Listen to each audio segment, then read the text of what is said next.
Hello everyone, welcome back to my channel Pooja classes. आज की video में हम डिस्कस करने वाले हैं कि अगर आप सीटेट की प्रिपरेशन करना चाहते हैं बिना किसी कोचिंग ज्वाइन करे और बिना किसी कोर्स को परचेज करे तो आप जरूर कर सकते हैं। आप अपनी सेल्फ स्टडी से भी अपना सीटेट क्रैक कर सकते हैं और आप किसी भी 3 सब्जेक्ट पे कमांड बना लेते हैं तो आप इजीली सीटेट को क्लियर कर सकते हैं। आप जानते हैं कि आपका सीटेट का कट ऑफ 90 और 82 होता है, उसको क्लियर करना जरूरी होता है। तो वो आप अपने अकॉर्डिंग किसी भी सब्जेक्ट पे अच्छा कमांड बनाइए। अगर आपको लगता है कुछ 3 सब्जेक्ट पे आप सेपरेट अच्छी कमांड बना सकते हैं, उसके बिहाफ पे भी आप अपना सीटेट क्रैक कर सकते हैं। क्योंकि मेरा खुद का एक्सपीरियंस रहा है और मैंने यही किया है, अपनी सेल्फ स्टडी से मैंने सीटेट को क्रैक किया है।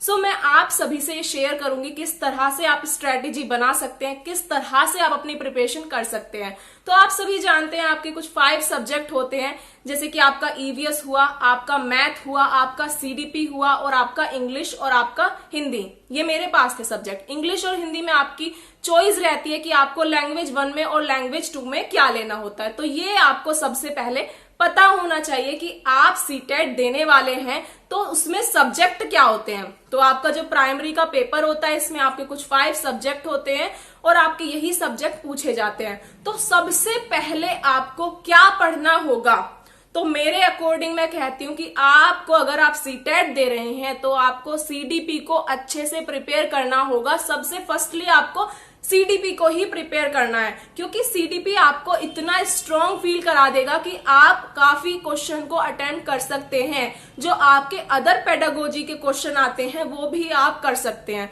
तो सीडीपी एक तरह से सीटेट का पूरा बेस होता है, वो आपको सबसे पहले पढ़ना पड़ेगा। और हम सीडीपी का सीरीज अपने चैनल पे बना भी रहे हैं, कुछ वीडियोस डाली भी हुई हैं, वो भी आप चेक कर सकते हैं। अदरवाइज पूरा कंटेंट सीडीपी का मैं आपको प्रोवाइड कराऊंगी।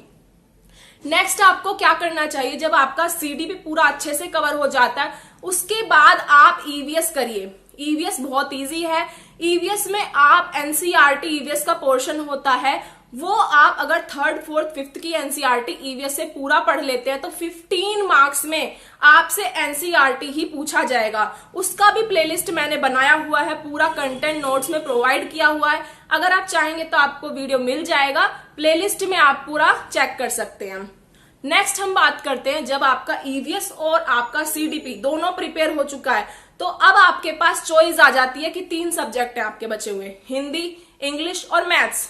अगर आपको लगता है कि आपकी मैथ्स में अच्छी कमांड है और आप इजीली कर सकते हैं तो आप मैथ्स को ट्राई कर सकते हैं। बट मैं मानती हूं कि आप मैथ्स को एक बार को साइड रख दीजिए, आप हिंदी को प्रिपेयर करिए। हिंदी में आपको प्रिपरेशन कुछ नहीं करनी है, सिर्फ आपको हिंदी की पैडागोजी पढ़नी है, क्योंकि पैराग्राफ वाले क्वेश्चन तो आप टाइम टू टाइम ही कर पाते हैं, उसकी ज्यादा प्रिपरेशन करने की जरूरत नहीं होती है। तो आप हिंदी की पैडागोजी पे वर्क करिए और हिंदी की पैडागोजी से आप काफी क्वेश्चन को अटेंड कर पाएंगे। नेक्स्ट आपको क्या करना है, जब आपका हिंदी का प्रिपरेशन हो जाता है, तीनों सब्जेक्ट के क्वेश्चन लगाने हैं। जितना ज्यादा क्वेश्चन आप लगा सकते हो उतना ज्यादा क्वेश्चन लगाइए, इससे आपको मालूम होगा कि आपकी कितनी प्रैक्टिस हुई है। उसके बाद आप इंग्लिश और मैथ्स पे थोड़ा बहुत वर्क कर सकते हैं। अगर आपने ये स्ट्रेटेजी फॉलो कर ली तो आपको सीटेट क्लियर करने से कोई भी नहीं रोक सकता। तो आई होप आपको वीडियो पसंद आया होगा, तो अपने फ्रेंड्स में शेयर किए, चैनल को सब्सक्राइब करिए, बेल आइकन को प्रेस करिए, जिससे कि नोटिफिकेशन आपको मिलता रहे। Thank you so much.